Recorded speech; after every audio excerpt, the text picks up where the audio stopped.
僕人敬聽三代經課6月1號復活後第7主日，使徒行傳16章16至34節。後來我們往那禱告的地方去時，有一個被占卜的靈附身的使女迎面走來，她使用法術使她的主人們發了大財。她跟隨保羅和我們，喊着說：這些人是至高上帝的僕人，對你們傳講救人的道路。她一連好幾天這樣喊叫，保羅就心中厭煩，轉身對那靈說：我奉耶穌基督的名，我奉耶穌基督的名，吩咐你從他身上出來。那靈立刻出來了。使女的主人們見發財的指望沒有了，就揪住保羅和西拉，拉他們到市上去見官，又帶他們到行政官長們面前，說：這些擾亂我們城的，他們是猶太人，竟傳布我們羅馬人所不可接受、不可遵守的規矩。群眾就一齊起來攻擊他們。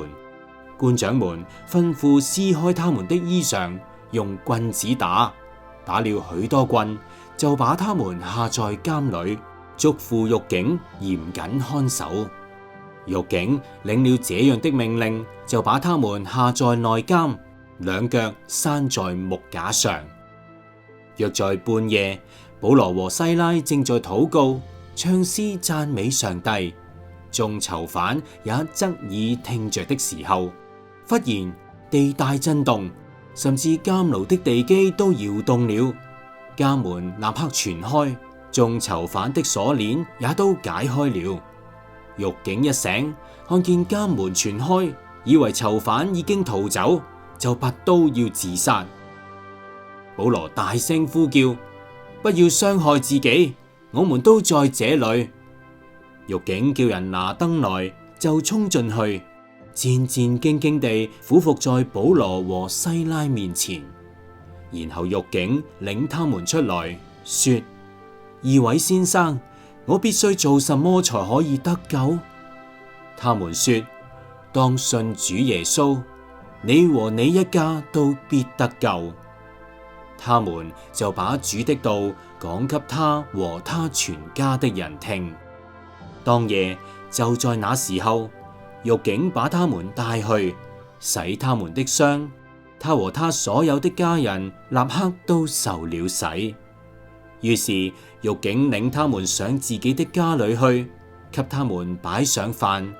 他和全家的人因為信了上帝，都滿心喜樂。呢段經文係講保羅同西拉喺腓立比嘅時候，因為趕走咗一位使女身上嘅占卜鬼而被捕，被鞭打，仲被捉去坐監。夜間佢哋喺獄中禱告讚美神，忽然地大震動，監牢嘅門開咗，鎖鏈都斷埋。獄卒以為囚犯逃走，就準備自殺，但係保羅阻止咗佢。獄卒問保羅點樣先能夠得救？保羅就話：當信主耶穌，你和你一家都必得救。獄卒就接待佢哋，並且一家受洗，充滿喜樂。呢段經文有幾個學習嘅地方。第一，在苦難中仍然堅持禱告與讚美，係信心嘅見證。我再講一次，喺苦難裏面仍然堅持禱告同讚美，係信心嘅見證。第二，神嘅介入經常都超越人所想嘅。我再講，神嘅介入係經常都超越人嘅所想嘅。第三，救恩臨到唔單止係一個人嘅事，更加可能影響一家人。我重複，救恩臨到唔單止係一個人嘅事，更加能夠影響一家人。反思問題：我哋喺困難裏面係唔係仍然相信神嘅同在，並且為此禱告同讚美呢？我哋喺困難裏面係唔係仍然相信神嘅同在，並且為此禱告同讚美呢？實踐行動。喺呢個星期，特別為一位未信嘅家人或者朋友禱告，求神喺佢哋生命裏面動工啦。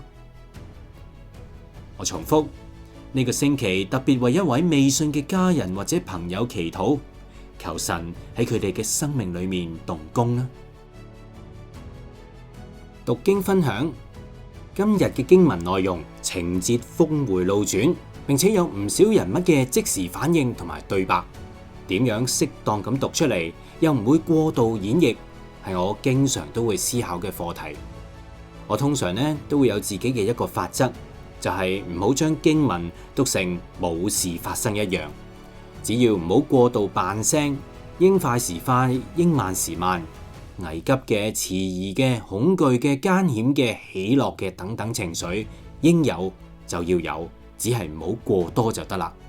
另外我心裏面總係會為每一句去打分，敘事情節就係最中性嘅5分，而帶有語氣、速度等等嘅說話就會略為加減1至到2分，整體讀出嚟就會係3至到7分之間，就已經可以讓人聽得出有一定程度嘅分別，聽眾就自然可以聽得更加投入，心裏邊就對經文有更加貼切嘅體會啦。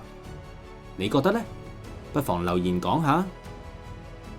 今日要講嘅特別字係周，而且 AU 1同姓氏姓周嘅字係同音嘅。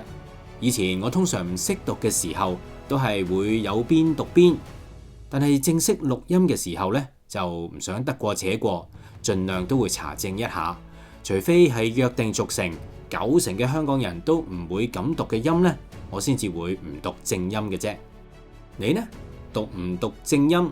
你會點選擇啊？如果你喺今日嘅經文有咩得着，或者對讀經想同大家分享嘅，歡迎你留言啦。我哋一齊討論下，彼此造就。願主祝福大家。